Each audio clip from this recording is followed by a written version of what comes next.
Šovakar mums uzstāsies Juris Iliņš par izglītības tēmu, kas mums visiem ir ļoti saistoša. Mēs esam patriotiska un ar izglītību saistoša organizācija, un šīs tēmas mums vienmēr interesē, jo izglītība kā nekā ir arī būtībā sekmīgas valsts pašos pamatos. Tādēļ es lūkšu Juri turpināt un aizsākt savu šo stāstījumu šī vakara.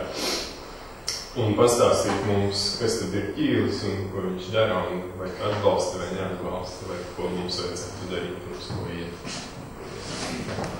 Paldies! Paldies Mārtiņam.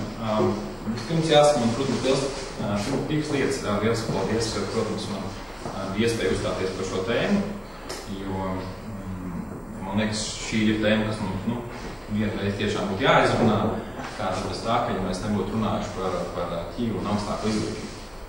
Otra lieta, protams, esmu pārsteigts par to, ka mēs nesam šo tēmu runājuši agrāk, jo, man liekas, šī epopeja jau ilgst pietiekami ilgi, un loģiski, ka mēs kaut kādā noteikti vienā brīdī esam pārunājuši. Tāpat tās noteikti man jāsaka, ja kādām interesē mans personīgās domas, tad noteikti viņš viss iepazīties arī masu mēdījos par to, kāds ir mans viedoklis. Un šīs prezentācijas laikā es arī, protams, to arī paudīšu, tāpēc neņemiet uzreiz ļauni. Jo par šo, ja var teikt, viens no nopelniem, ko noteikti mūsu ministram var piedēvēt, ir tas, ka viņš nav atstājis vienaldzību par šo jautājumu. Ja Latvijā parasti lielākajā daļai cilvēku nav viedokļi par kaut kādu konkrētu jautājumu, tad par šo viedokli vai ir pozitīvs viedoklis vai negatīvs viedoklis. Un neviena no pusēm īsti nav gatava piekāpties, jo tad jau var teikt, sabiedrības nostāja ļoti divas kategoriskas puses.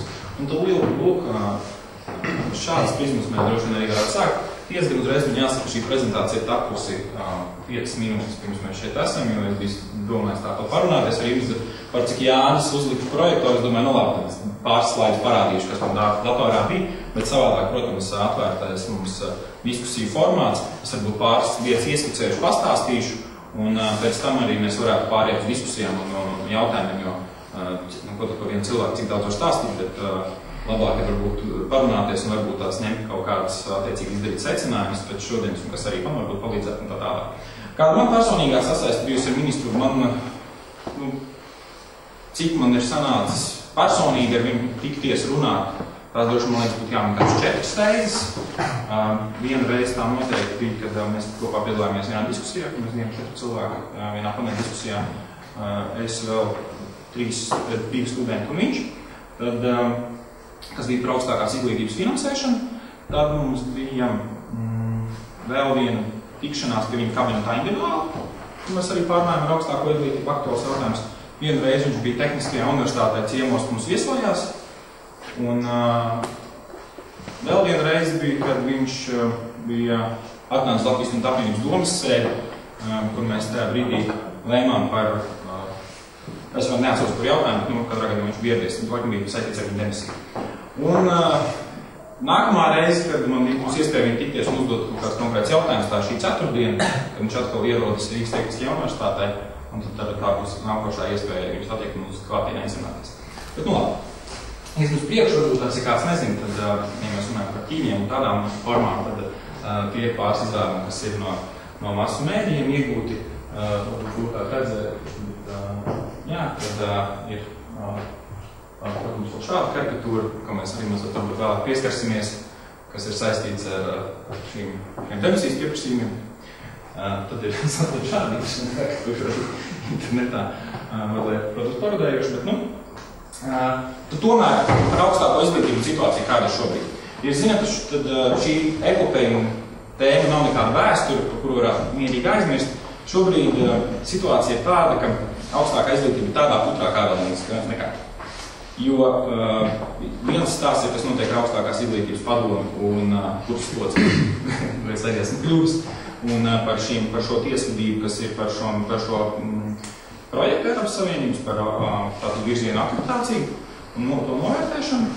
Viens stāsts, bet otrs stāsts ir par pašām akreditācijām, kur šobrīd ir tika steidzamības kārtā grozīts likums, jo ministrija nevar šobrīd veikt, nav pārējais posmā, nav veiktas attiecīgi nepieciešamās procedūras, lai varētu veikt sekmīgu akreditāciju, Pie tam vēl likums mazliet neatbilst ministriskām noteikumiem, kuri savstarpēji kolozijas ir. Pie tam augstākās izglītības padomus vērtējumu nevar izmantot, kas ir pamatdati, lai varētu akreditēt programmas.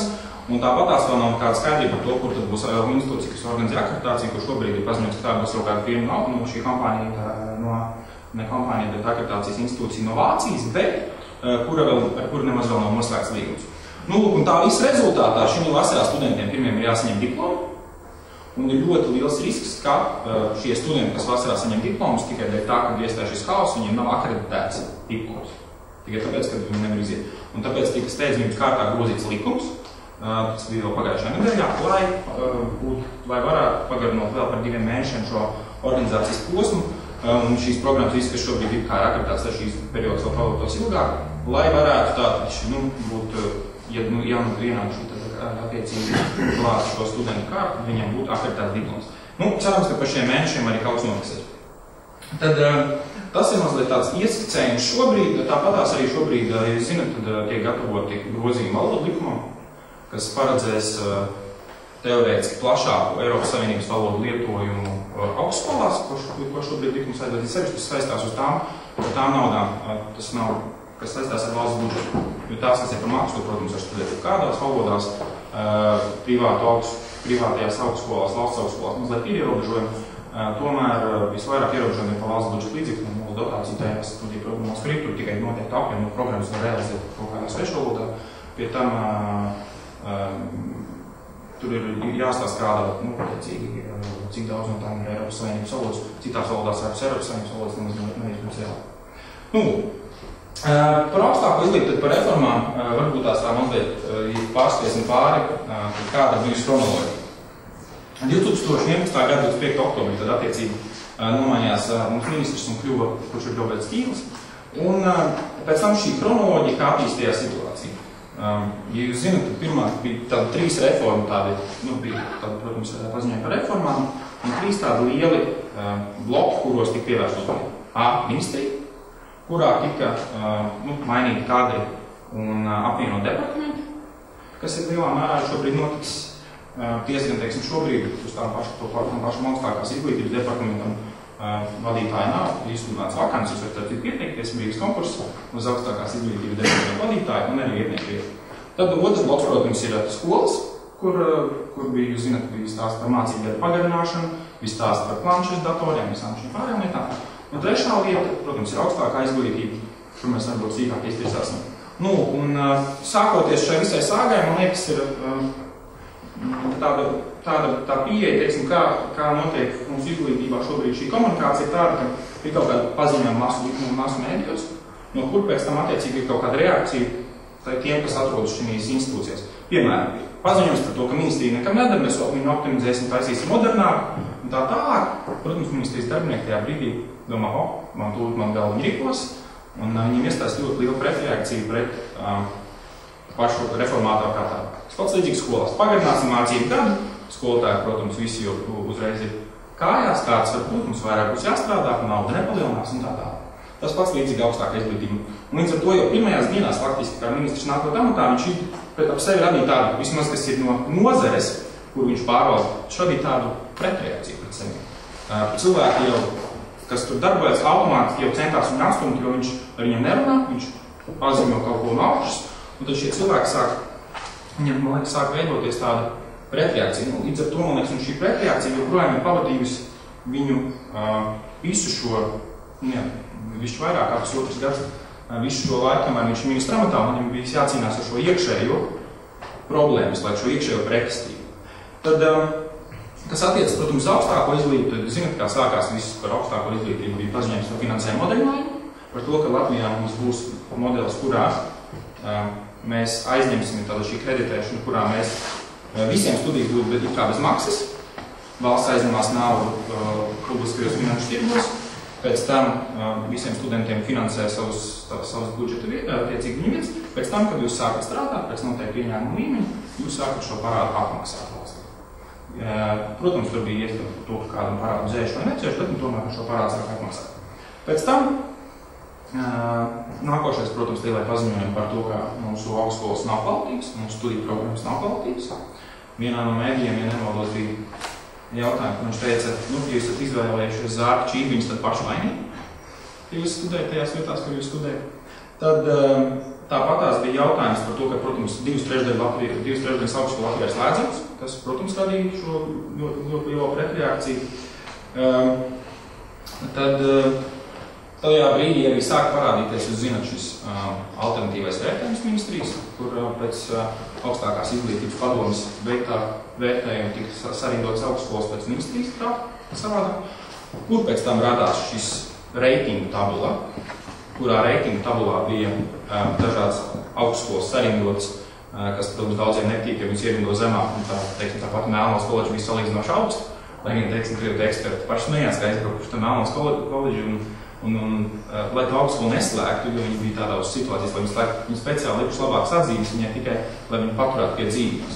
Un līdz ar to, protams, viņi dabūja labākas atzīmes un ir viena no reitingu tabula augšgalā, tā saucamā. Tad, protams, nācija, es zinu, pirmais rektora padomas demisijas pieprasījums, jo Ķīlis ir tas ministrs, kurš ir saņēmis visvairāk demisijas pieprasījumu šī valdībā. Tad nāca rektora padomas šis demisijas pieprasījums. Pēc tam, protams, kad šo alternatīvo vērtējumu sāk izdarīt, tika paziņots par to, ka viss šis pētījums ir viltots, ka tur ir viltoti dati, un to nevar izmantot. Pēc šī, kad tika paziņots, ka ir viltoti dati, un tad tika iesniegt vēl man liekas, tas bija tāds pēdējais piliens jūrā, tika iesniegti uz koalīcijas padomu jautājumi, kur mainīt, kopā ar valodu jautājumiem tika iesniegts jautājums, kurā mainīt augstskolu pārvaldes modeli. Proti jaunajā pārvaldes modelī augstskolās galvenā lēmēja institūcija būtu nevis kā līdz šim tas bija senāts, kas pieņem visādus lēmumus, tā skaitā finanšu lēmumus, bet tā būtu padome, kur sastāv no darba konfederācijas pārstāvja, Pievienības rūpniecības kameras pārstāvja, arotbiedrību pārstāvja, 2 akadēmiskiem cilvēkiem no universitātes, 1 studenta, tad viens akadēmiskais, 1 administratīvais, 3 cilvēki no universitātes, pārējie viss būtu no ārpuses. Tā rezultātā šīs padomes sastāvā cilvēki, kas ir no ārpuses, Pievienības rūpniecības kamera, LDDK, arotbiedrības ministrijas pārstāvs un arī iekšā, būtu vairākumā kā cilvēki no pašas augstskolas. Un ko kādas šīs padomas funkcijas? Padome pieņem visu finanšu lēmumus, visu stratēģijas lēmumus, akadēmiskie visi jautājumi paliek senāta rīcībā, tad tāpat šīs padomas sastāvā būtu iecelt rektoru un atcelt rektoru, kad vienam vēlas. Tad faktiski, un, protams, par šo darbu nesaņem atlīdzību. Faktiski šīs padomas rokās nonāk visa augstskolas nauda un vara darboties ar augstskolu, kā viņi grib pēc saviem ieskatiem. Padomas sastāvu, protams, nozīmē, ja nemaldos bija ministri, bija tā augsts nozīmē padomas sastāvu, kuri cilvēki, no kurām tam, likumā bija iekšā atvainojos no organizācijām, jā, protams, un tad šīs organizācijas attiecīgi ministri apstiprina šo izvirzīto sarakstu. Un tad pēc šī, protams, pēdējais man pilnīgs bija, kā jau es minēju, augstskolas, masveidā sāk pieprasīt ministriju demisiju. Ja nemaldos, 6 no tām, Rīgas Tehniskā universitāte, Daugavpils, Liepāja, Jūras akadēmija, Latvijas universitāte izteica neuzticību izējuma darbībai, un vēl, man liekas, bija kaut kāds 2, kurus sitienā neatceros. Pēc tam, kad pirms FTU lēma par savu demisijas pieprasījumu, ministrs bija aicināts uzstāties lielajā aulā, kur, diemžēl, tieši ceļā uz turieni. Viņš sasirga, jūs zināt, bija periods, kurā viņš bija apslims.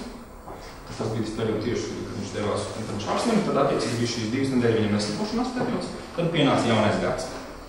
2013. gada sākums, un, protams, ar jauno uzsvaru.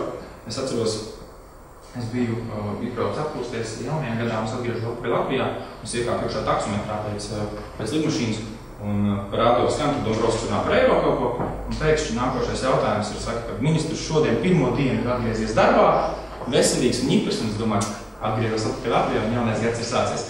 Un tātad, attiecīgi, ministrs atgriežoties atpakaļ, pirmā lieta, kā viņš ķērās klāt, šis AIP ziņojums, kur tika veikts audits.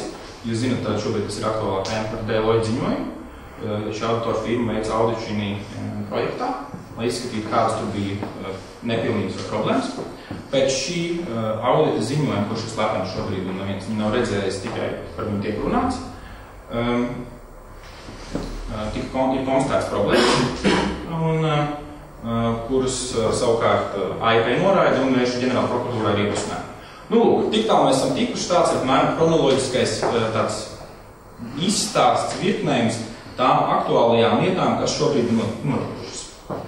Tāpatās arī, protams, jāatzīst, ka, ja mēs runājam par to, kas tad ir ķīļu oponenti, kā jau es minēju, šobrīd lielākās ir nozara, dēļ tā, ko jums stāstīt ar šīs varbūt tās komunikācijas nepilnības, kādas šobrīd eksistē.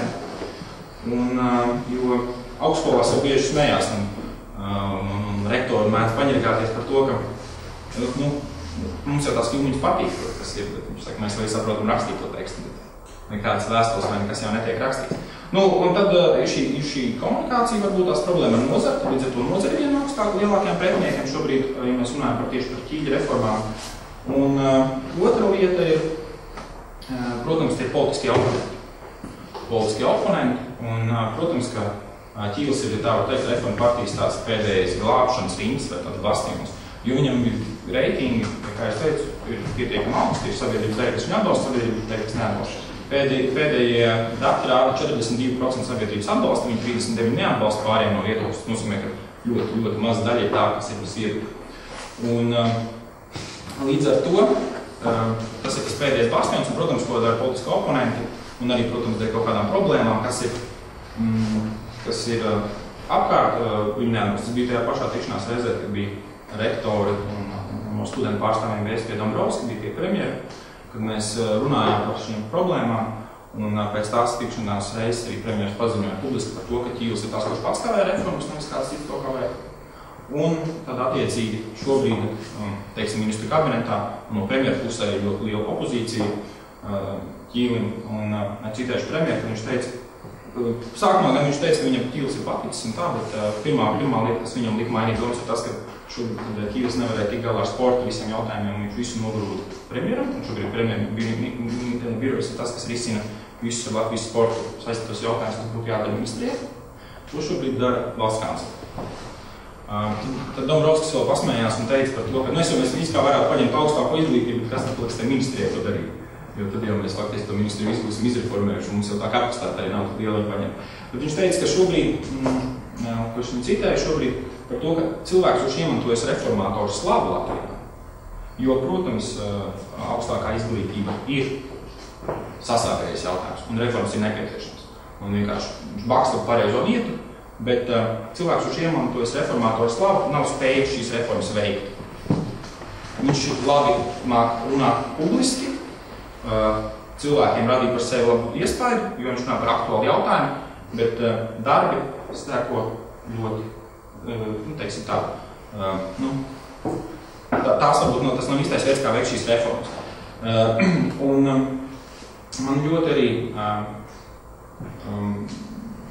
visā šajā epopējā liekas interesanti, kad mēs runājam par šiem pašiem pēdējiem grozījumiem augstskolu likumā, ko es teicu steidzamības kārtā, kur tika virzīti vienā dienā, gan arī likums tika nogrozīts.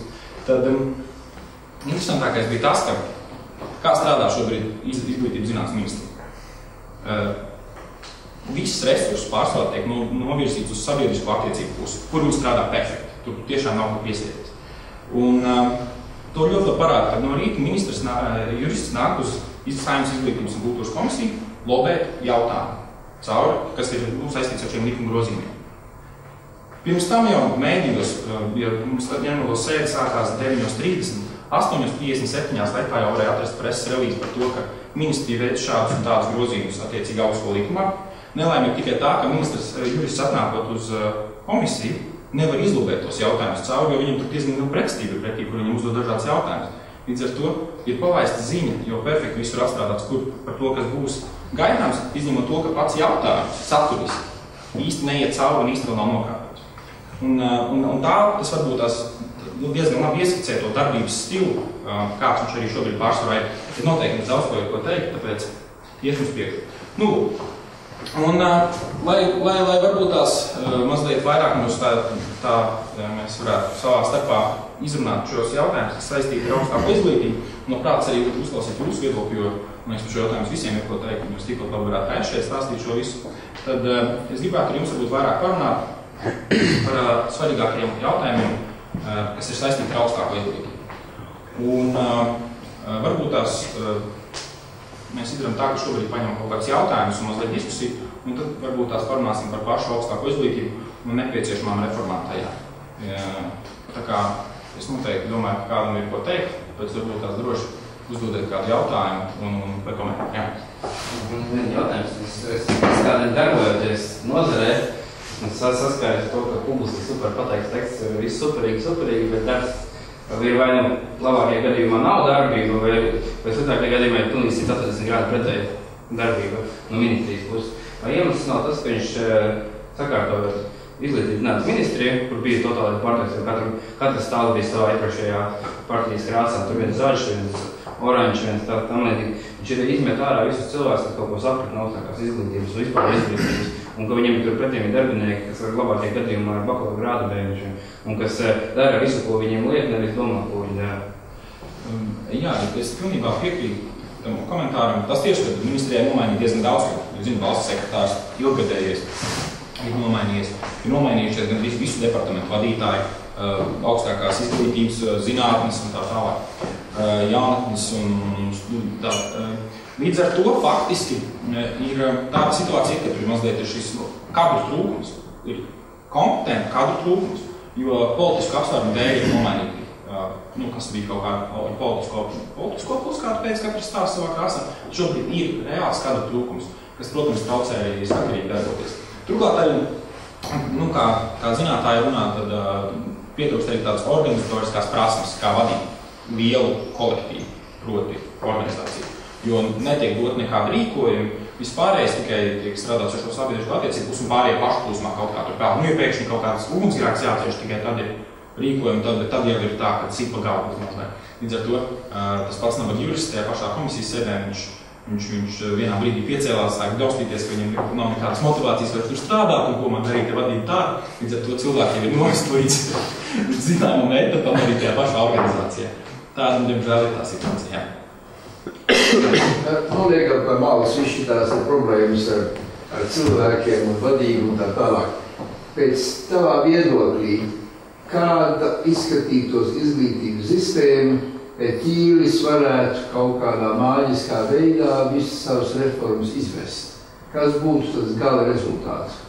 Jā, tas man liekas, tas ļoti plašs jautājums. Tas tā nevienā kodolīgā teikumā nevar sadot.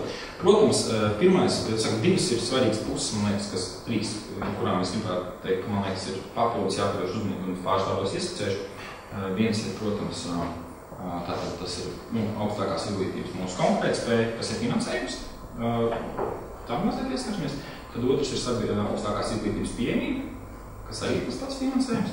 Un trešā, manuprāt, ir, ja tā var teikt, augstākās izglītības mūsu infrastruktūra ir eksporta. Proti par konkurenci. Tas ir kvalitātes jautājums. Pirmais ir kvalitātes jautājums. Proti par to, lai mūsu studiju programmas būtu pietiekami kvalitīvas. Un lai mūsu studiju programmas būtu pietiekami kvalitīvas, pamat problēmas ir tātad tas, ka mums ir jāskārto augstklāses infrastruktūra, tas, ka mums ir nepieciešams papildus finansējums jauno pētnieku un jauno teiksim tā, viesu profesoru piesaistē, manuprāt, kas šobrīd pietiekami iztrūkst, jo mūsu augstākā izglītība nav pietiekuši internacionalizēta. Tad, protams, nāk līdz tātad arī šis iekārtums. Augstākās izglītības pieejamībai, kas, manuprāt, ir ļoti aktuāls jautājums, jo šobrīd nav nevienam noslēpums, ka mums, man liekas, viena no lielākajām problēmām ir tas, ka studenti īsti nevar samaksāt, sevišķi, kas nāk no maznodrošinātiem dēļ savu studiju maksas. Ir zinām vietas budžetu daļa, kas ir resursu ietilpīgajās nozarēs. Medicīna, inženierzinātnes. Tur vēl vairāk un mazāk ir šīs budžeta vietas. Savukārt 70% studenti šobrīd maksā par savu izglītību, par augstāku izglītību. Viņi maksā ne jau no savas naudas, bet no vecāku naudas. Un, ja teiksim, vecākiem idejais ienākumu līmenis kopā ir kaut kādi 400-500 lati, mēnesī, tad ar tādu naudu īsti samaksāt par augstāku izglītību nevar, jāņem kredīti un tā tālāk. Un sevišķi vēl strakāk Latvijā, ja, piemēram, tev ir valsts garantētais kredīts, tad vēl tā vairāk un mazāk to vajag tikt cauri. Bet, ja tu izrikot kaut kādu iemesludēju no sistēmas ārā, tev pazūd valsts garantētais kredīts, tad procentu maksājumi ir 25%, 20% no summas, kas tev jāsas, ko vienam cilvēkam pusē. Līdz ar to, protams, tas ir jautājums par to, kā palīdzēt šiem studentiem piekļūt augstākai izglītībai klāt. Un trešais jautājums ir par mūsu eksporta spēju, proti par to, ka mums ir jārada mazliet tāda labāka vide augstskolām, lai viņi attīstās. Jo šobrīd ir ļoti daudz dažādu ierobežojumu juridiski formāti, tāpatās arī mums ir ļoti daudz ierobežojumu, kas mums traucē piesaistīt studentus no ārvalstīm. Kaut vai tāpat konsulāra problēma par to, ka, lai mēs teiksim, pie mums studē daudz studenti atbraukt no Indijas vai no kādām citām valstīm, kur viņam būtu interesi atbraukt, tad, piemēram, ir jābrauc.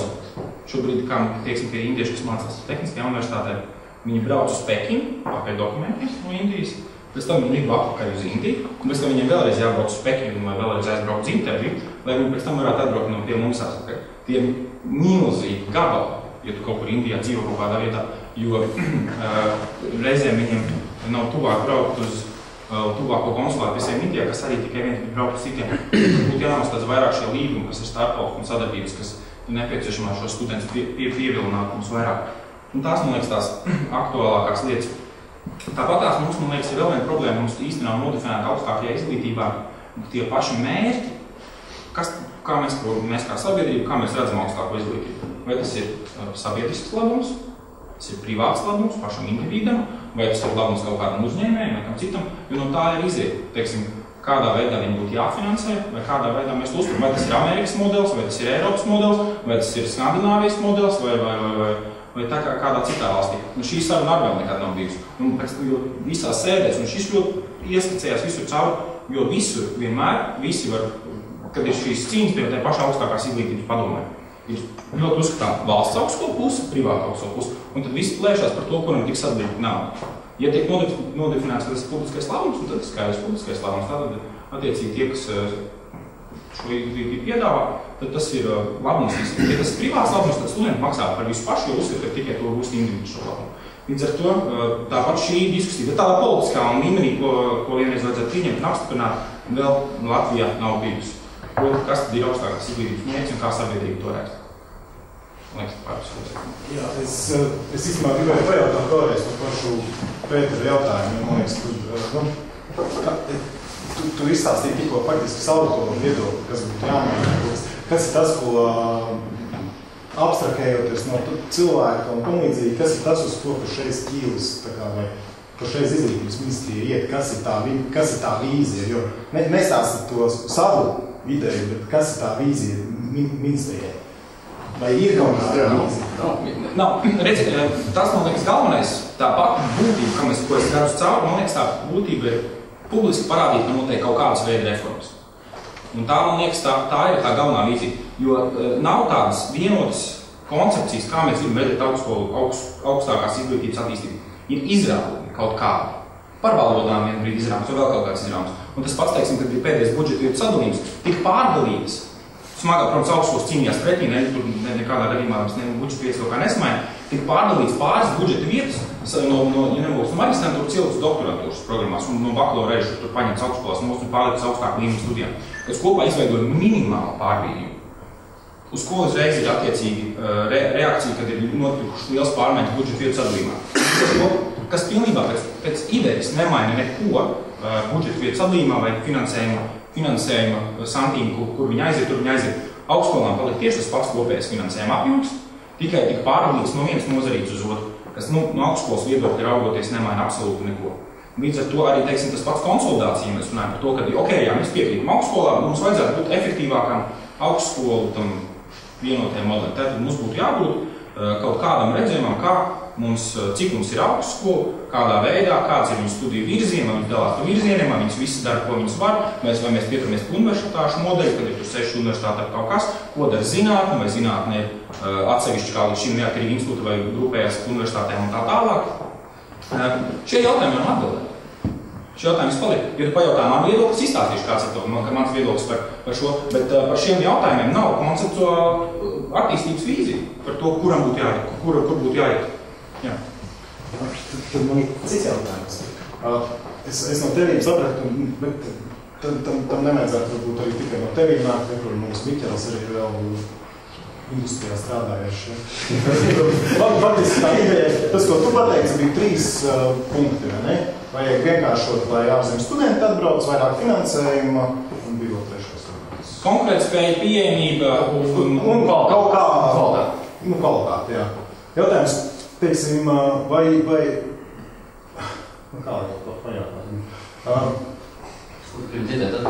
Es gribētu saprast, es varu izstāstīt savu sāku, kā vienmēr zin kā, parasti viņas ir personīgas. Es savā dzīvē esmu, nezinu, 3 vietās ņēmis darbā cilvēkus, vai bijis iesaistīts procesā. Viens bija viens tāds auditoru kompānija līdzīgi, piesaukt pēc Deloitam, ja? Viens bija piena ražošanas uzņēmums, ja? Un viens tagad ir, faktiski, darbojos vienā piena pārstādes uzņēmums, tagad vienā faktiski fēnumēm. Es varu izstāstīt, un tad vēl man ir māsīts. kas ir īstenībā būtiski. Es varu izstāstīt savu pieredzi ar 3 augstskolām, 4. Ja? Es esmu kā darba, vai kā radinieks, vai kā darba dēļais, tā kā savā ziņā bijis.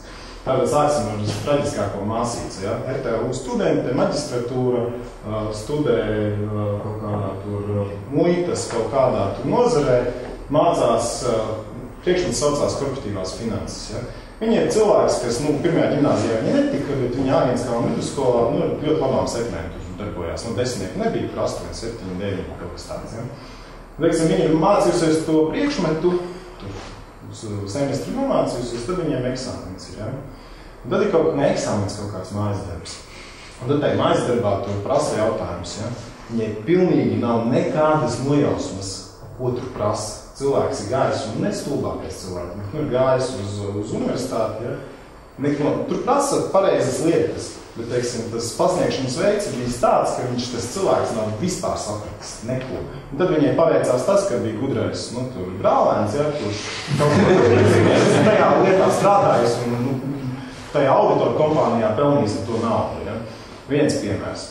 Otrs piemērs. Es strādāju Valmieras pienā. Ja. Valmiera reģionāla pilsēta. Ja. Es tur biju tā kā finanšu visu tā pasākumu vadītājs. Man bija cilvēks, man liekas, ka šitais cilvēks bakalaura grādu, viss forši, ja. Cilvēks neko nesaprata no finansējuma. Sorry, Džek, ja, bet pilnīgi neko nesaprata. Ja. Nē, Vidzemes augstskolā šajā gadījumā. Ja. Otra lieta, cilvēkam vispār nebija iemācītas nekādas ambīcijas, kas ir. Un viņam neinteresē, viņš bija ielikts, man darīt, ja. Tas tā par Latvijas izglītības sistēmu. Trešais mans stāsts ir... Par sevi pastāstīt, ko tu mācīji? Latvijā? Es mācījos Latvijā. Trešais stāsts ir, mēs bijām tagad vienā seminārā, ja, kurā es, tā teikt, govi fermā ir laukopība, ja, un tur ir vajadzīgs saprast, kādu zāli bērt zemē, lai izaugtu laba zāle priekš govīm. Ja. Un tad tur seminārs un atnāk LLU pasniedzēji, kura, es piekrītu, viņa visu par tām zālēm runā, bet viņa vispār nesaprata, kāpēc cilvēki viņu klausās. Viņa stāstīja tur par kaut kādiem, par kaut ko, ja, bet viņa nesaprata, kas tam zemniekam vai uzņēmējiem ir vajadzīgs. Viņa nesaprata, ka tā viņas zināšana ir kaut kādā veidā jāpārstrādā uz to, lai no viņas būtu jebkāds labums. Ja. Un tāpēc es, protams, klausos, kvalitāte ir svarīga, indieši ir svarīgi, finansējums ir svarīgs, bet priekš kam tas viss, un tas, man liekas, ir viena no tām lietām, kāpēc tu ļoti pareizi atzīmē, ka tas ķīlis ir tāds, viņš ir tāds ļoti, ir cilvēki, kas atbalsta, kas neatbalsta. Man liekas, ka ļoti daudz, kas atbalsta to ķīli, vairāk domā nevis to, ka tas ir konkrētā persona, bet ka vienkārši mums tā sistēma ir pilnīgi bezjēdzīga. Es pats mācījos vienu pussemestri Latvijas universitātes maģistratūrā ekonomikas un vadības fakultātē. Un tur bija priekšmets, kur sieviete šādā pašā telpā runātu, viņa runātu tik klusi, ka dzirdētu tikai priekšiem runājuši. Un neviens nesaprata. Saucās vārds socioekonomika vai cilvēku potenciāli mēs tur attīstījām, bet tur nebija pilnīgi skaidrs par neko. Ja. Tas tāda gara replika, bet tāda man personiski īstenībā sāp, jo es esmu tērējis naudu, es esmu pieņēmis cilvēkus, kurus bija, teiksim, viņi nebija stulbi, bet viņi bija jātīsta ļoti daudz, ja? Ko visu varēja izdarīt īstenībā tajā jūsu industrijā. Tas ir tas, kāpēc es domāju, ka cilvēki atbalsta ķīli. Tas, ko teiksim, jūs stāstīt, ir, tas, ko tu stāsti, tas ir skaidrs, ka tur kaut kāds menedžmenta problēma un tā tālāk, ja, bet tur tā sistēma ir sapūsi, un tāpēc es atbalstu, lai viss iznīcinās, un tad uz pelniem celsies Fēniks, un varbūt reizē visa studentu skaita, kas ir tagad, bet varbūt no viņiem kaut kas sanāks, ja, Ļoti labi, es pēc tam komentārs atbildēšu saviem tiem, bet tajā. Labi, īstenībā komentārs turpinājums iesāktāja diskusija. Es saprotu, ka visi mēs varam runāt par ķīli gan labu, gan sliktu, bet tomēr jāpiemina, ka viņš ir kaut ko labi, kā viņi jau teica. Ir izdarījis tātad, ja pēc būtības paskatāmies, ir top augstskolas, kas tiešām piedāvā mums kvalitatīvu izglītību, kas kopējas, pie kurā arī studē ārzemju studenti, un attiecīgi ir proporcionāli šo ārzemju studentu skaits ir atbilstošs starptautiskajiem standartiem un arī prasībām, kas tiek izvirzītas augstākās izglītības kvalitātei. Bet, ja mēs aplūkosim, ir ļoti daudz tā saucamā privāto augstskolu, arī īstenībā jāsaka, ka arī daļa laba valsts augstskola, kas neatbilst šiem kvalitātes standartiem. Un pēc būtības jāsaka, ka Ķīlis ir inicijējis to labo lietu, ka viņš ir piespēdis izvērtēt augstāko izglītību. Protams, mēs varam runāt par procesu, vai tas ir bijis glīti, vai tas nav glīti, vai tas ir saskatāmi noziedzīga nodarījuma pazīmes tur vai nebūs, par to var ir ģenerāla prokuratūra. Tas vienīgais mans komentārs, ka reformas, varbūt ne reformas, bet nelielas pārmaiņas augstākā izglītībā mums ir nepieciešamas. Jo es arī piekrītu tavam viedoklim paustēm, ka augstākā izglītība jābalstās uz noteiktiem principiem, kurus mums izglītības ministrija nepiedāvā šobrīd. Un mans jautājums būtu attiecīgi, kādu tu jau pieminēji, ka jābūt 3 pie šiem principiem, uz kā augstākā izglītība jābalstās. Bet vai tu varētu definēt tavā ieskatā, kādu definētu kvalitatīvu izglītības programmu? Jā, tad es mēģināšu ar šiem diviem ieskicēt atbildes. Pirmais, tu ļoti pareizi atzīmē, kur ir problēma, jo, protams, ka pusi no visiem jautājumiem, kas šobrīd iet, piemēram, ja teiksim, atrošas izmantot vien citādi, piemēram, veikalā grib nopirkt apavus, tad, protams, mēs runājam, teiksim, par akreditāciju, ko šobrīd grozās diezgan liela daļa, tad ir, protams, tev pavada raksts par to, kādas ir šīs kurpes no kādu materiālu, cik viņi izturēs temperatūru lielu, cik tur slapjiem jābūt ārpusē, lai tur viņām var iet tālāk un tālāk. Bet faktiski jau tā ir tikai pavadlāpa. Vai tu nopirksi tos apavus vai nenopirksi, atkarīgs no tā, vai viņas uzbūks kājās, vai viņi tev derēs vai nederēs, vai cik ērti tur nosūtīsies, un vai īstenībā tas sakritīs ar to, kas rakstīts labs, vai viņi to nesaplīsīs pēc vienas nedēļas. Un tāpēc, tas, ko es teicu vienmēr šajos jautājumos, es pilnīgi tev piekrītu. Jāpalielina prasības akreditācijai, kad viņam notiek. Proti, augstskolas, kurš neiztur lapiņu, viņus vienkārši nomanos. Un tādas ir daudz tāda pat STA. Privāta augstskola, kuru visi jau tikai to vien runās. Sājumā Latvijas universitāte. Varbūt iesim no otra gala. Iesim no otra gala. Tāda pati augstskola kā STA, vai ir arī valsts augstskolas, kā pareizi atzīmē, ir tādas, kurās ir šīs problēmas.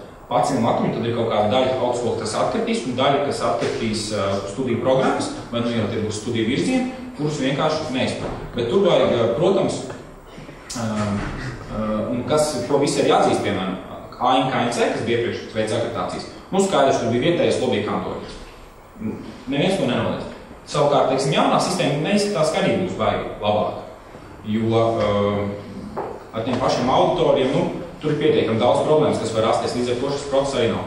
Otrais, es pilnīgi piekrītu, teiksim, tur vajadzētu palielināt kredītpunktu skaitu, kas ir, manos kontaktspunktus, kas ir priekš studentiem. Bet tur savukārt līdz prasās kaut kādu papildus, pats neprasības, vairāk kontaktspunktus, visām augstskolām palielinām minimālo robežu, tad iedodam līdz papildus kaut kādu naudu, vismaz tur papildus, kas ir, lai stimulus to ir vairāk augstskolām darīt. Nevis kā šobrīd, tikai uzdod papildus kaut kādu lietu, tad attiecībā prasām vairāk darbus, bet kaut kādas šitādas nianses iestrādājam. Tāpat arī tur noteikti to var regulēt ar finanšu instrumentu.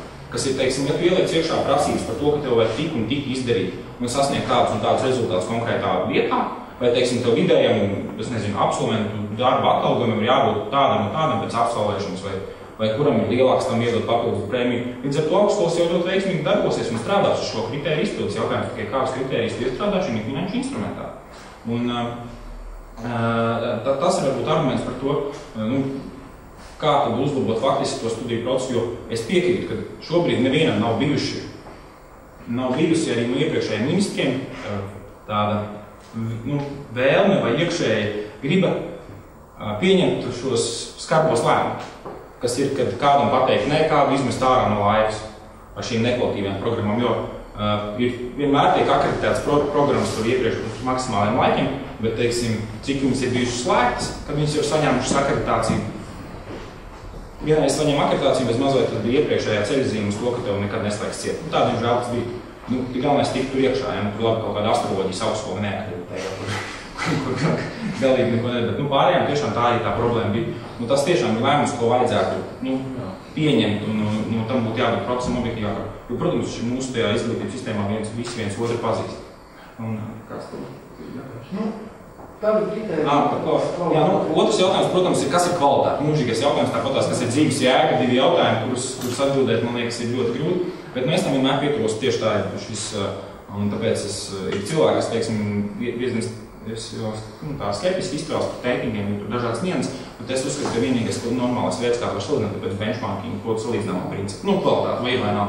Nevis tur neiet iekšā detaļās, tur daudz lietas. Akcentēt saistībā ar to, ka Ķīlis ļoti uzsver savu viedokli to, ka tam ir jābūt starptautiski atzīstam, starptautiskajam reitingam, līdz ar to viņam jābūt top 100, augstskolu top 100 jābūt vismaz vienai no mūsu augstskolām.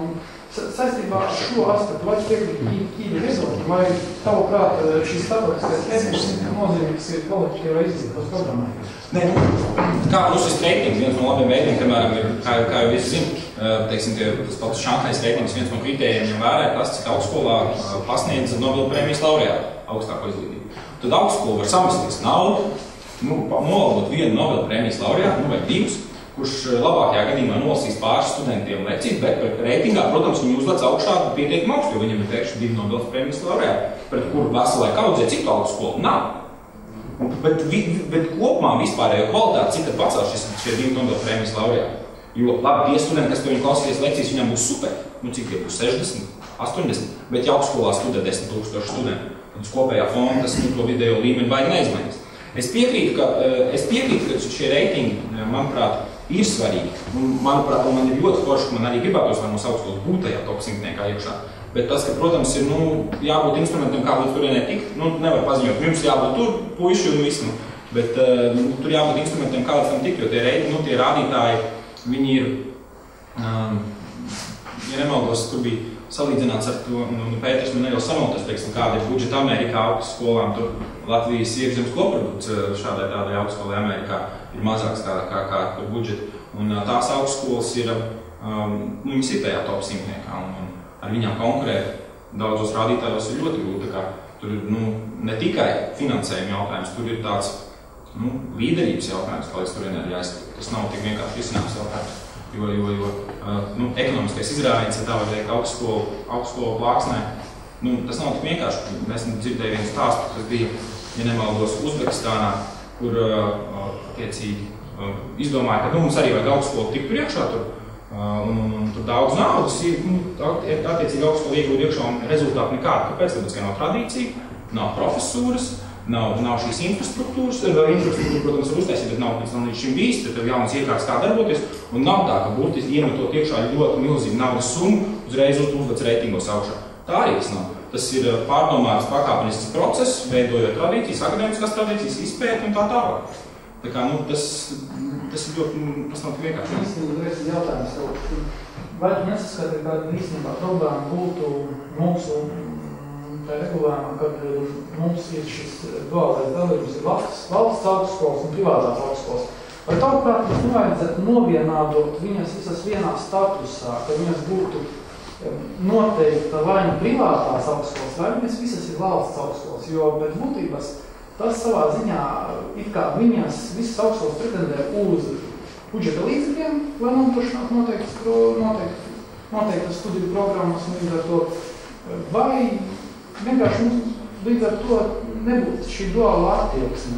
Ir viedoklis par to, ka šobrīd, kā Latvijā ir, visi zina, tad ir publiskas apstiprinātas personas, kas ir valsts augstskolas un privātas, kas ir privātu cilvēku dibināts augstskolas ar dažādām juridiskajām formām. Sabiedrība ir ierobežota atbildību, man liekas, akcijas sabiedrība nav viena, tikai sabiedrība ir ierobežota atbildība.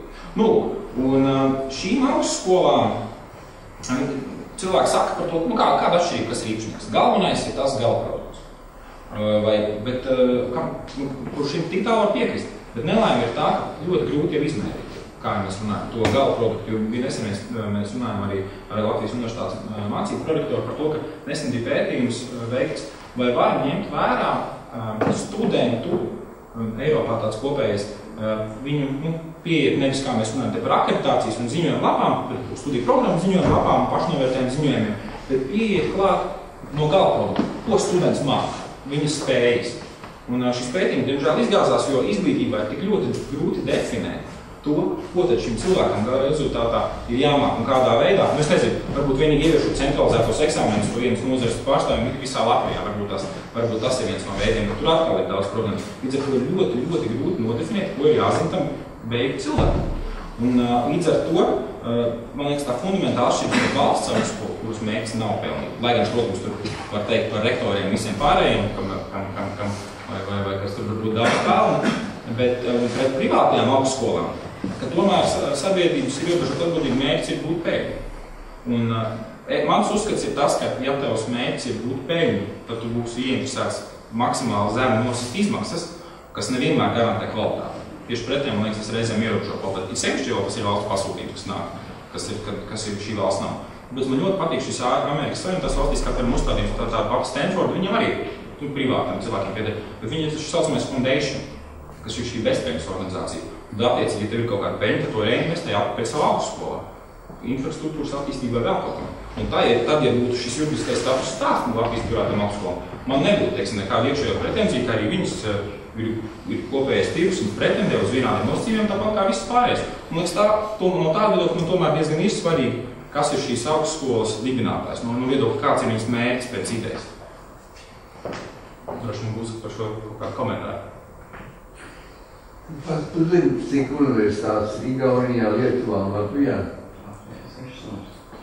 Es domāju, augstākās izglītības iestādes. Augstākās izglītības iestādes Latvijā, ja mēs tur skaidām ar koledžām, ar bezkoledžām, bet, ja nemaldos, bija 36 augstskolas Latvijā, savukārt Igaunijā bija,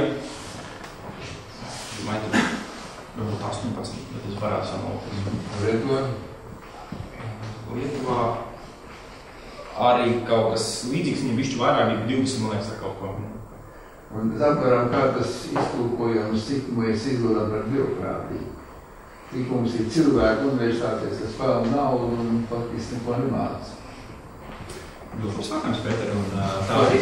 Tāpēc es saku, teiksim, augstākās izglītības konsolidācija ir ļoti aktuāls jautājums. Un ir ceļšķi, ir divas daļas, ir vesela kaudze privātiem augstskolām, kuras, manuprāt, neiztur konkurenci. Un arī valsts augstskolas, kuras būtu kaut kādā veidā jākonsolidē. Mums tā viena nelaime, ko es nezinu, es reizēm piekrītu, bet kas tomēr ir problēma, ir diezgan daudz mums ir šīs reģionālas, es mēs runājam par valsts augstskolām. Privātās visas ir Rīgā. Nav šaubu. Te Citadela viss dzīvo, visi darbojas, studenti ir te var pelnīt. Bet pārsvarā tas ir reģionālās. Ventspils augstskola, Liepāja, Vidzeme, Daugavpils, Rēzekne. No valsts augstskolām tās ir tās, kuras Jālgava var pieskaitīt, tās ir tās, kuras atrodas tur. Un tad šeit mūžīgais jautājums. Reģioniem jā vai reģioniem nē? Un ja reģioniem kuram, tad kuram jā un nē? Tā kā tas ir viens neatbildotais jautājums. Par pārējām, protams, tās ir šeit Rīgā, un tur noteikti ir, teiksim, tā pat sporta akadēmija vai kuras, manuprāt, viņi pilda tieši to pašu funkciju, ko Latvijas universitāte, pēc idejas tur īpaši nekas neatšķirās. Banka augstskola valsts dibināta, nesaņem valsts finansējumu, kas atrodas Rīgā, no 3 lielās universitātes. Tas tāds svarīgs jautājums, redziet, tas, es nezinu, vai tikai atalgojuma jautājums, ja viss tās organizācijas jautājums, ļoti daudz mācību spēku māca vairāk nekā vienā iestādē. Un būtībā tas viņu ražīgums, viņiem būtu jābūt savā laukā, intelektuāli vislabāk sagatavotiem. Līdz ar to arī publikācijas, studenti, kaut kas vajadzētu būt uzmanības centrā, un par kuriem viņi arī tiek pieklājīgi atalgot. Ja vienam profesoram jāskrien par 3 universitātēm, manuprāt, viņš vispār nav spējīgs neko darīt. Es jau neesmu tā skatījies tuvāk, vai man to, ko man stāst. Tās lekcijas lielākoties ir vienkārši kaut kas, ko nolas no iepriekš uzrakstītām mapiņām, ar ļoti maz saskārsmes ar studentiem un mācīšanai. Nevarbūt es maldos, bet tas ir apmēram tāds iespējas, kas man ir attiecības. Tas ir pilnīgi taisnība, un man ļoti labi atbildēšu jautājumu man lektori vienā jautājumā. Viņi man laikam pasniedz mikroekonomiku, vai es tik neatceros. Un viņi teica, es paņemu 240 latu algu, un es pasniedzu vēl 3 citās vietās. Lai viņi kopā varētu salasīt to savu, cik 1000 mēnesī, vai cik viņi varētu salasīt. Un tad, protams, dēļ šī, viņi saka, dēļ šī mazā atalgojuma, viņi dēļ tā viņi piestāv daudzās citās. Viņai nekas nebūtu pretī, ja viņi vienā vietā saņemtu cik lielāku algu, tad viņi varētu palikt un tajā vienā vietā arī sēdēt. Piemēram, tas ir pirmais jau tāds reorganizācijas jautājums. Tas nozīmē, ka ļoti daudz cilvēku vispār būtu jāatlaiž no šitās profesijas. Protams. Top augstskolā mums proporcija pasniedzēju skaits pret studentiem ir sliktāks rādītājs. Mums pa lielu, mums ir, par top augstskolām ir apmēram 8 studenti, 8, 9. Mums ir kaut kur 22 pret 1 pasniedzēju. Bet tas viens pasniedzējs, kas pasniedz... Jā, viņš papētiem 20 cilvēkiem pasniedz. Ne 200-300 grupai. Jā, bet vidēji viena cilvēku. Jā, tā vietā pārējais. Lai tikai topos, vai dabūt to rādītāju mazāk. Vai mums ir pasaules studenti? Koledžas nav attiecības. Jā. Tur, kur es studēju, ar citu bija 1 pret 1. Īstenībā tāds atsaucīgs, tajās pašās ārzemēs, augstākā izglītība tā ir ekskluzīvas tiesības, un, ja mēs salīdzinām kaut kādās pašas izglītības cenas, Latvija, es teikšu, ir viena no demokrātiskākajām. Pieejamākajām, jo salīdzinot, cik būtu jāsamaksā, kāds kredīts jāpieņem kaut kādās štatos, lai studētu, un salīdzinot ar Latviju, cilvēks var atļauties augstākā izglītība. Šeit jautājums profesionāla izglītība, augstāko izglītību, Mārtiņš gribēja. Man jau uzskats tāds, ka izglītībai pēc iespējas arī augstākai jābūt pieejamai, cik vien ir iespējams, jo, kā zināms, tad, kad ir cilvēki izglītoti, tad arī visi valsts attīstās, pasaule attīstās, kā attīstījās, tur sākot ar Gutenberga iespiedu presi, kad rakstītā grāmata parādījās pieejama cilvēkiem. Tas bija milzīgi lēcieni cilvēks attīstībā. Tāpēc, manuprāt, tas ir vienkārši jebkuram būs izdevīgāk, ja būs pieejama izglītība visiem un pēc iespējas vairāk. Tas nekas, ka mums varbūt ir pieejamākā, vajag vēl. Bet par pieejamību otrs ir, es vispār par tām peripēcijām izglītības maz ko zinu, es tad patroļošu, ja? Kā ir ar eksaktās zinātnes, humanitārās zinātnes, vai nav tā, ka eksaktējās zinātnēs tur budžeta vietas nav aizpildītas, kamēr juristi ir pilns vai tur ekonomisti ir pilns, un vai tiešām mums vajag palielināt to pieejamību vēl tajās, kur viņi jau ir tā daudz, un kur tieši vien viņi pēc tam sūdzās nav darba vai kaut kas tam līdzīgs. Es gribētu teikt, par eksaktējām zinātnēm ir tā, ka vairāk vai mazāk tas valsts finansējums ir tieši šai sektoram sadaļai, kas ir medicīna, inženierzinātnes, tomēr tur ir, teiksim, tāpat RTU, ir tā augstskola, kurai visvairāk budžeta vietu. Un ne jau tāpēc, ka ir ekonomikas fakultāte Rīgas universitātē, tāpēc, ka ir daudz inženieru fakultāte. Un, teiksim, manuprāt, Latvijā, ja tu gribi studēt eksaktējās zinātnēs, tur problēma ar aizpildību nav, bet tur nav liels konkurss. Tu nevar salīdzināt konkursu, kas ir eksaktējās zinātnēs, bet konkursu, kas ir uz tiem pašiem žurnālistiem, kur tur pretendē 30 uz 1 vietu. Labi, līdzīgi varētu būt kaut kādos arhitektos tehniskajā universitātē, kur ir līdzīgi. Bet pārējās vietās konkursi nav tik liels, tur 3 varbūt tās un budžeta vieta kaut kur varētu būt, apmēram tāds konkurss. Līdz ar to es gribētu teikt, ka eksaktējās zinātnēs īsti tie, kas vēl studēt, tur vairāk vai mazāk šis pieejamības faktors nav problēma.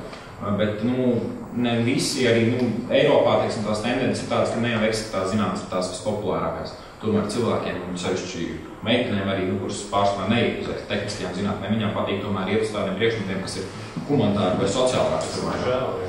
Un līdz ar to, ka teiksim, šajās zinātnēs izglītības pieejamība ir problēma, jo studiju maksas Latvijā, lai gan, protams, salīdzinot pret Rietumu Eiropu nav augstas, bet, ja pastāst pret vidējiem ienākumiem, tad, manuprāt, viņas ir pietiekami augstas. Bet Latvijā pat vidējo ienākumu līmeni, kas ir pastieties kāda vidēja alga mums, un tad attiecīgi lauku reģionos, kuros ir kāds ir tas vidējais atalgojums, tad tur var sākt rasties problēmas. Un ir problēmas. Man arī, es esmu arī no Rīgas Tiksās universitātes problēmas pirms kādu laiku. Bet, man te liekas tā, kas ir baigās pretums īstenībā. Piekritajām zinībām to naudu tam cilvēkam met pakaļ, ja? Bet neiet neviens. Un atkal humanitārajās zinībās tur tad ir jāmaksā, bet cilvēki vienalga tur rājās.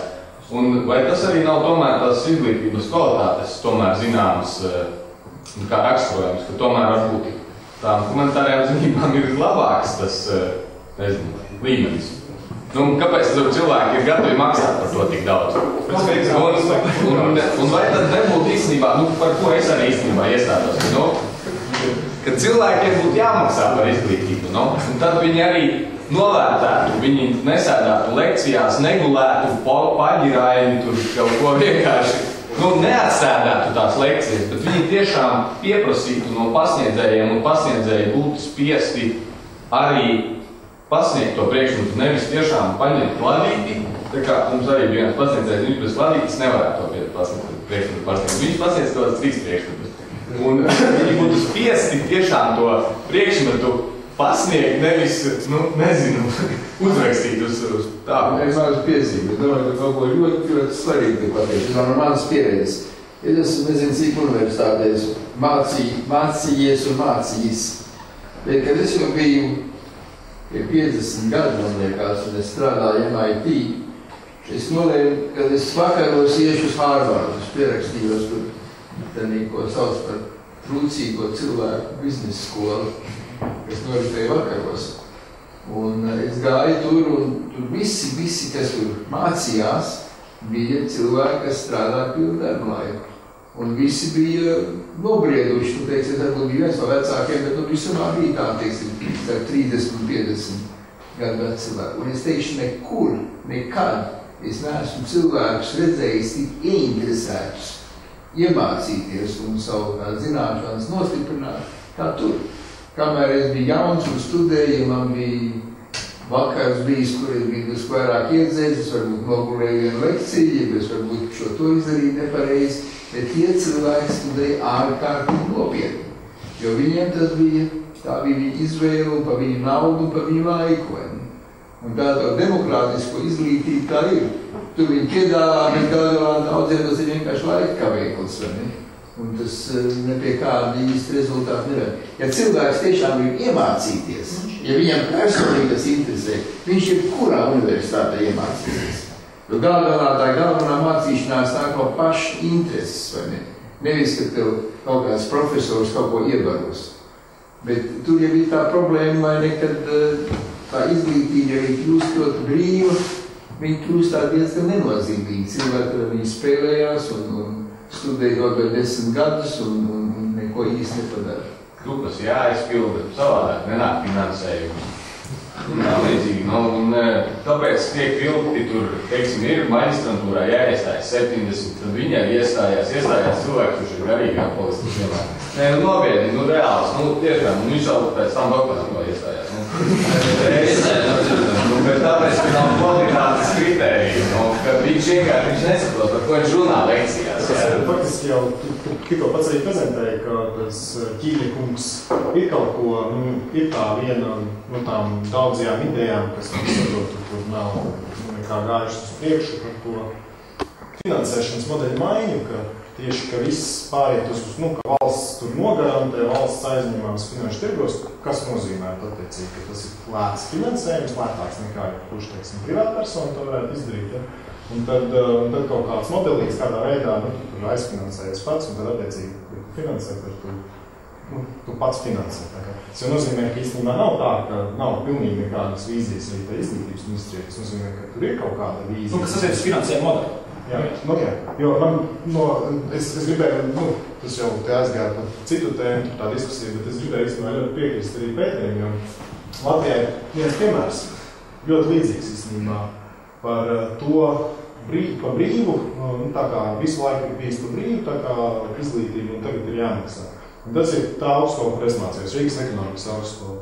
Man vēl sanāca, tā kā mums bija vēl tas laiks, kad pirmā ģimnāzija, 12. klasē, un tad visi māc uz SSE, kur ir 5, kur ir kurķie un blablabla. Un tagad viņi pamainījās kaut kādas 2008, 9, 10. gadā. Sanāca tā, ka tur Zviedri vairs nedod naudu. Tagad katram studentam jāmaksā gadā kaut kādi 2,5 vai 3,000 eiro. Attiecīgi, 3 gados tas tā izglītība maksā 9,000 eiro. Faktiski viņi maksā 18,20, un tur vēl piesat kaut ko nosaka sponsors, kaut ko valsts diezgan daudz iedod, un tad varbūt vēl kaut ko Zviedris, nezinu.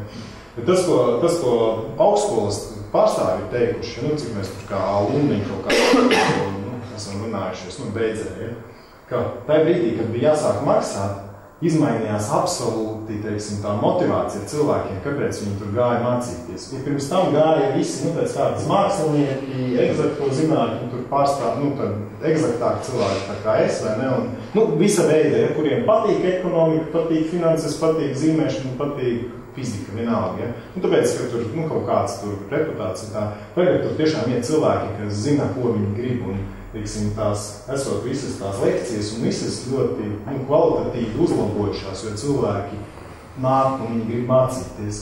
Un tas, man liekas, ir tāda diezgan spēcīga ideja, kas varētu būt viens no tādiem lieliem plusiem, mainīt to finansēšanas modeli no par brīvu augstāko finansējumu uz kaut ko tādu, kur, teiksim, ir kaut kāda motivācija pašam domāt, ko tu gribi, lai tas nenāktu bez kaut kādas, nākotnes tur. Un tad tas man patīk, teiksim. Vēl viena piezīme šī jautājumā. Tas ir tagad uz Amerikas pieredzi.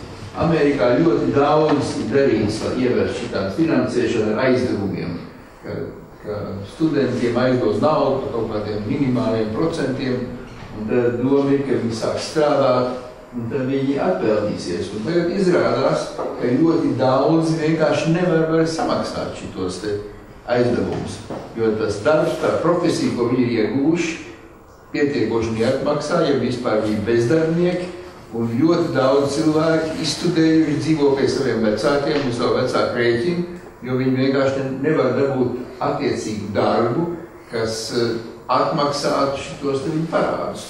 Un tagad pierādās, ka nemaz nav tā, ka tā augstākā izglītība ir tas labākais veids, kā sev finansiāli nodrošināt.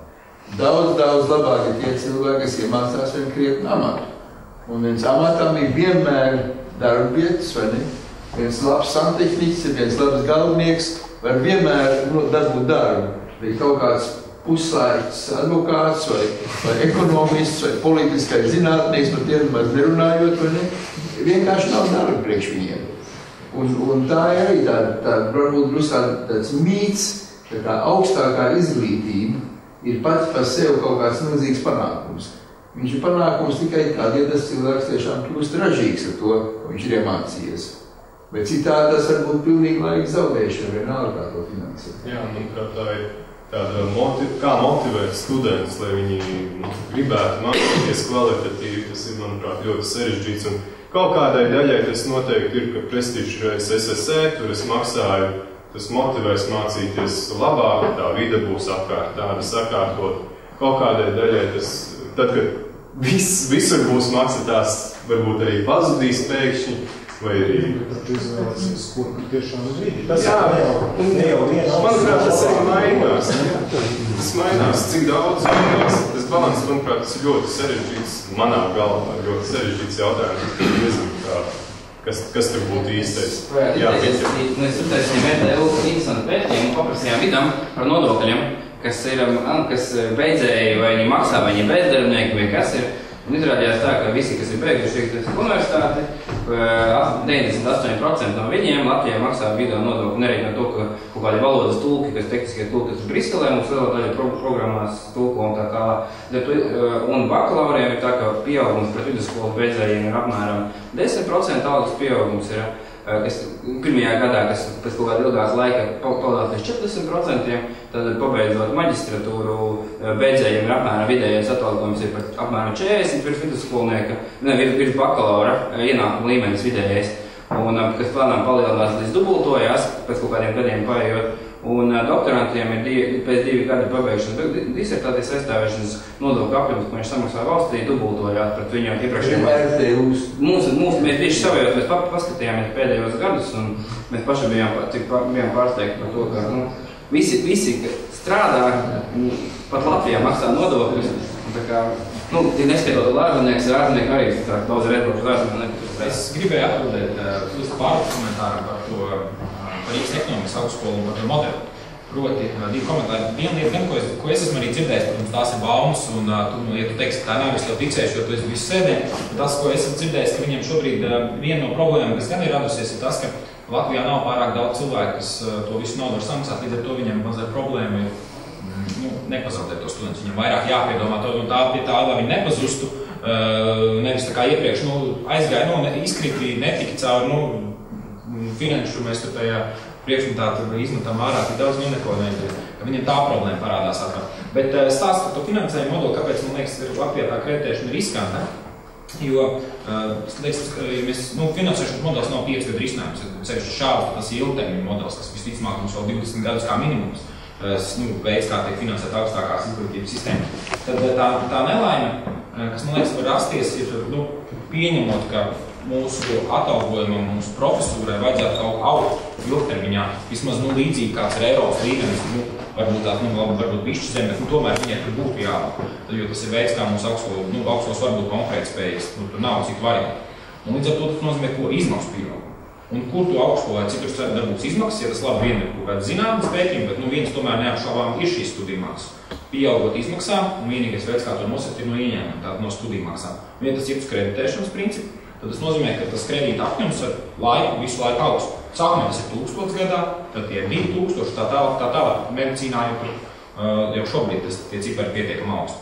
Un man liekas, ka neizbēgami kaut kad viņš pieaugs līdz tādam līmenim, kas ir vai Lielbritānija, kur jāmaksā tie 11,000 par mācību gadu.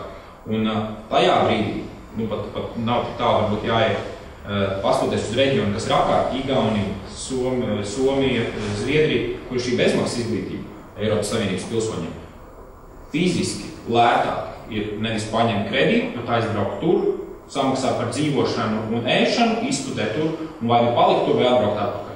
Nevis palikt čeku un ņemt to kredītu uz entiem tūkstošiem, kas tev kaut kad būs nākotnē jāmaksā. Vai paņem kredītu, nostudēt un aizbrauc, kur vajag citur dzīvo. Valstīm tādu nav apvienu nodokļu un tiem nevienu. Tā, man liekas, ir viena no lielajām problēmām, kas ir saistīts ar šo finansēšanas modeli. Tad ir stāvo birojs jāiet, ko lai varētu izķert pirms rokām.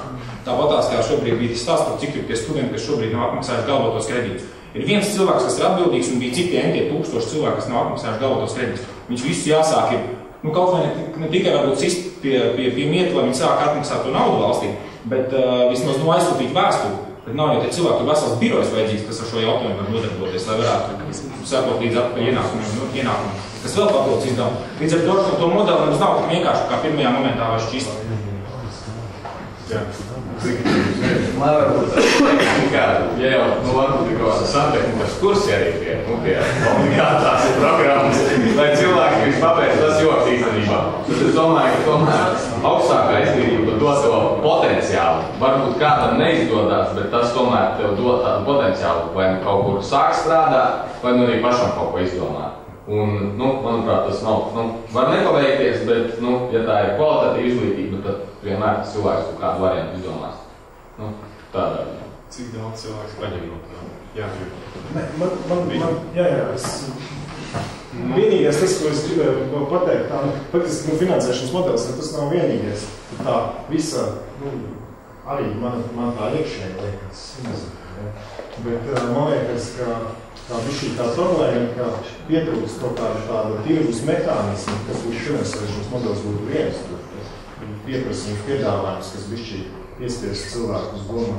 Bet noteikti vēl var izdomāt vēl 5 citus veidus tirgus mehānismu, un tāpēc man patīk tā ideja arī, ka mainīt par to, kas augstskolas, kas augstskolas finansējumu nosaka senāts, kurā ir paši tie, varbūt daži nepārāk labi profesori, ja, 3 labi un 10 slikti, ja, un mainīt kaut kā tā, lai tas students vai vienalga, es nezinu, kas ir, vai tas ir uzņēmēji vai kaut kas, varētu kaut kā sist to augstskolu, sist ārā to kvalitāti. Es varētu, ka šreiz jau visi tur, ļoti daudzās, cik es neesmu bijis, bet, tā godās iespējas, vienkārši tur, ka tajās augstskolās ir visi sēži jau kopš 91. gadā, kas tur ir sēdējuši, un viss tik notiek. Vēl agrāk, jā. Tev jāpiespriež tā sistēma, ir kaut kā jāizmaina, vai tas ir finansēšana, vai tas ir kaut kāds izraut ārā, izmainīt, kā tu viņus tur pārvaldi. Kaut kas ir jāizdara, sadāk vienkārši tāda stagnācija. Kā raugās par rezultīvo daļu, ko mēs runājam, saka, tu ir kritēriji, par kuriem tu saņem finansējumu, jo tu viņus realizē. Ja nerealizē, nesaņem. Tas nozīmē, ka tev ir motivācija censties iet uz mērķi, neatkarīgi viņi par sevi vai nesēž, bet viņi strādā vienu mērķi. Bet tas ir pieeja, teiksim, tāda pieeja Maskava līta un notikās, bet vai pieeja finansēšanas modelim, teiksim, tā pieeja tas labais, nevajag neskatot tās problēmas, kuras viņš rada pats par sevi, ir tā, ka tev tirgus piespiež domāt. Jo nav jau neviens guru, ne ķīlis, nezinu, tur mūsu pašu filistrs Broks, kas bija izglītības ministrs, neviens nav tāds guru, ne Juris Pārus, tur viņš izglītības ministrs. Es jau nebūtu tāds guru, lai pateiktu, vai to kaut kādu augstskolu, kas man nepatīk, ja, lai viņu saremontētu. Tur vajag kaut kādu, tas tā kā kaut kāds crowdsourcing, ja, taisīt piespiest pasauli, lai viņus tur.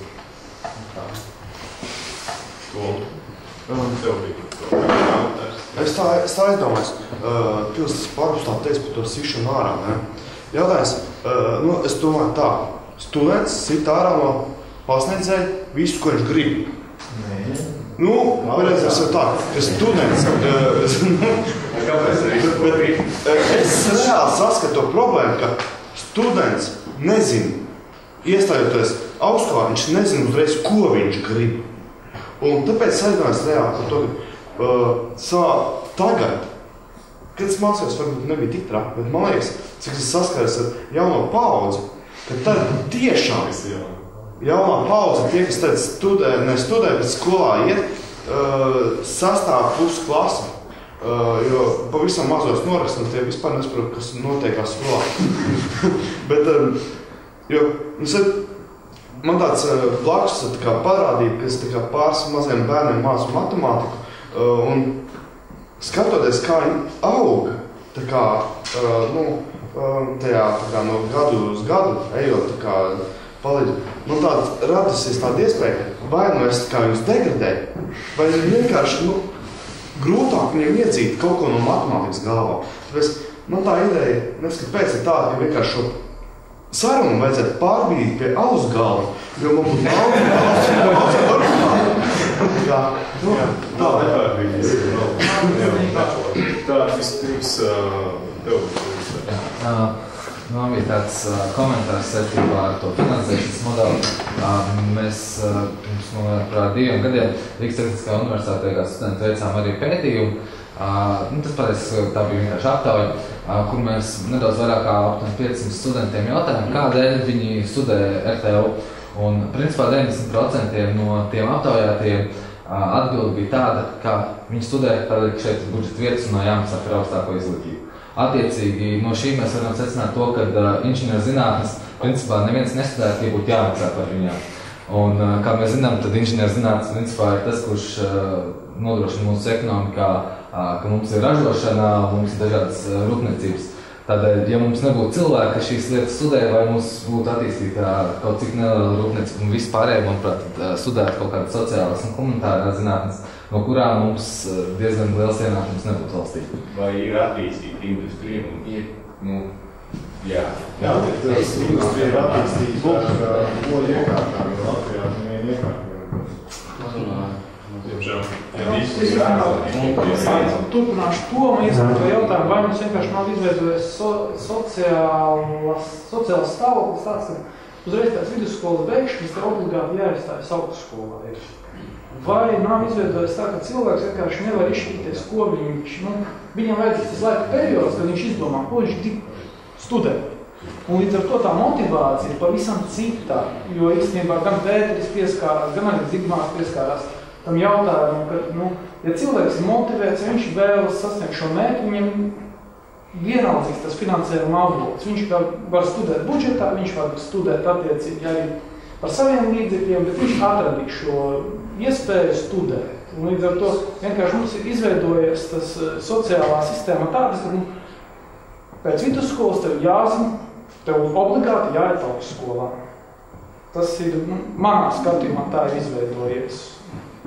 Es labprāt gaidu kādu cita komentārus, ja kādam... Es 9. klases būtu obligāti visiem jāiet tehnikumā vai uz ģimnāziju 2 varianti.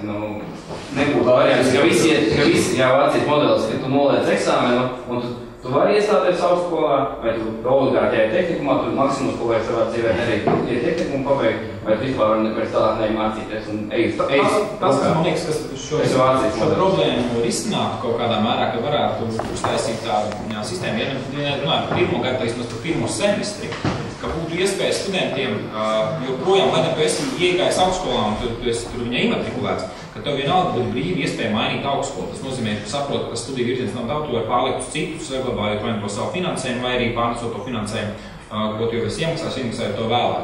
To ir diezgan tehniski grūti realizēt, bet man liekas, ka tas augstskolam arī dod papildus stimulu ne tikai. Tu mums parakstīja brīdī, kad tu parakstīji līgumu, hop, tu esi slāzdā iekšā un neko darīja, bet tev tomēr būtu ar viņu vēl to gadu jāpanāk, ka viņš pie tevīm lai paliek, jādara viss, lai viņš to gadu pie tevīm vai pusgadu pie tevīm uzturētos. Jo, protams, tā arī, kā tu pareizi teici, piemēram, man kolēģi no Vācijas studenti, viņi ļoti, man patīkās tā sistēma. Viņiem beidzās šī vidusskola, viņi gadu paņem aizbrauca, viņa puisis brīvprātīgajā darbā aizbrauca uz Jaunzēlandi, tur padzīvoja, pastrādāja kaut ko sabiedriski aktīvu darbu, viņam roisījās dzīvi dažādas jautājumu un lietas, un viņš nebija tāds viens, viņam vairāk bija kolēģi, kas tā izdarīja. Tur viņš satika to savus cits darbu, atbrauc atpakaļ uz Vāciju. Viņš saprata, ka to laikam viņš grib studēt tehniskās zinātnes, un viņš bija Erasmus universitātē Āhenē. Turpat viņš arī pēc tam palika studē un bija ļoti apmierināts ar savu izvēli. Bet viņam bija šis gads, šis pārtraukums, ka viņš paņēma ko pārdomāt sev. Latvijā tā arī cilvēki kaut kā neuzsver, ka kā es tā varu gadu paņemt brīvu, gads paņemt. Tā vietā tu uzreiz skrien uz augstskolu un iespējams, ka tu pat kļūdies kaut kādā tādā varbūt ilgtermiņa izvēlē. Un tiemžēl tāda mentalitāte mums ir, un tāpēc man liekas, ka varbūt tas risinājums ar to, ka tu vari tā pirmajā periodā brīvāk vai pirmajā pusgadā tev ir šī voucheru sistēma vai kaut kas tāds, varbūt tās, ka tomēr kaut kādā veidā arī to situāciju uzlabot. Ļoti patīk tā ideja. Jo ļoti daudz cilvēku meklē sevi pirmajos gados, ne tikai pirmajā pusgadā, bet pirmajos gados, kur īsti, ko vēlās darīt. Un pēc vidusskolas, es nesaprotu, un Miķi ir to domu, kā te pēc vidusskolas likvidēt. Kā var cilvēks, pēc vidusskolas bieži vien nezināt, ko es gribu darīt. Ko nozīmē? Cilvēks ar vidusskolas izglītību, ko tu vari darīt, kāpēc vidusskolu? Mācīties tālāk. Vienīgā iespēja, tad uz augstskolu. Bet tev ir jābūt... Un tāpēc man patīk tā izglītība, tev jābūt tev iegūtai profesijai. Kādēļ? Tev vismaz ir kaut kas. Tev vismaz ir kaut kas, un potenciālais bezdarbnieks. Es pēc vidusskolas sāku strādāt bez problēmām par programmētāju. Tā ir Latvijas problēma, jā. Tā ir īpaši. Priekšrocība. Jā, Juri. Klausies, man tev jautājums, tad tu esi pie 30 gadiem atradis? Jā, es esmu atradis. Viņš ir mokās programmēju. Es turpinu brīvajā laikā mācīties savas intereses, bet kuras nebija universitātē pieejamas. Tagad ir bezmaksas izglītība online pieejama visiem kas grib kaut ko papildināt savā zināšanas un tā tālāk. Tu atklājumi, bet es atradīšos, ja? Jā, labi. Labi, es ceru, ka mums atraduši atrisinājumu, jūs man uzvērsiet. Nē, video. Es domāju, mēs ilgi arī neturpināsim šeit. Ņemsim pamazām Toma ieteikumu vērā un turpināsim pie kādas mazāk tiecošas arī. Ja vēl ir kā, kas sakāms, ko mēs vēlamies pateikt, un to kāds vēlās, varbūt iemūžina, kamēr darbinās. Ja jau turpinām runāt par starptautiskiem un to visu starptautisku konkursu, kā mums valsts likums neļauj to realizēt. Un to par brīdi, ja viņš nosaka, ka izglītībā mums būtu vairāk kā lielākai daļai jānāk valsts valodā, un līdz ar to vairs nav saskatāmas problēmas, ja mēs ļoti popularizējam šīs starptautiskās studijas, ka mēs savā ziņā apdraudēsim latviešu valodas kā mūsu nacionālās identitātes apliecinājumu. Īstenībā tas ir kontekstā ar pēdējā gada notikumiem saistībā ar Krievu valodas referendumu un arī ar juristu centieniem meklēt izdibināt tā saucamā starptautisku skolu, kur mēģina ietulkot arī valsts valodu. Jā, šeit ir ļoti labs jautājums, jo, piemēram, jūs zināt, ir viedoklis, piemēram, ka es dzirdēju, ka Latvijā augstākā izglītībā vispār būtu jādod tikai angļu valodā un nevajadzētu kādām studijām būt latviešu valodā. Visiem arī, kas pabeidz latviski, visiem jāstāt pēc attiecīgi angliski, lai veidot mūsu to konkurētspēju starptautiski un tā tālāk. Un, protams, šeit ir pretrunās, bet man tomēr ir tas uzskats, ka valodas tu pārāk kā pasauli un līdz ar to, vismaz, kas attiec uz Eiropas Savienības valodām, esmu pilnīgi pārliecināts, ka tās var integrēt pietiekami lielā apjomā iekšā studiju programmās. Procents kaut kāds varbūt negribētu minēt, bet tomēr tas ir ne tikai studiju programma kā veselu, ne studiju kurs kā veselu, tu paņem citā svešvalodā, bet arī, ka tev, teiksim, varbūt izrauc lekcijas vienā brīdī, var notikt kā valodā, teiksim, jāatbrauc viesprofesors, tu tur lasi klausies savu teorētiskā mehāniku un pēkšņi atbrauc par vienu kaut kādu atsevišķu sadaļu, tev nolas par viesprofesors vai kaut kā makro uzņēmumu, mikro uzņēmumu, ekonomiku vai makroekonomiku vienā. Bet kas attiec Kriolu, tas tomēr ir tāds nacionālais jautājums. To, man liekas, tiešām Prielas, man liekas, būtu jārunā, jo jautājumi būtu tās. Tas ir ļoti sarežģīti. Vai ir vēl kādi komentāri, kāda rociņas tikai paceļās? Ja? Labi, paldies. Teiksim, literārais vēl, kas ir saistīts.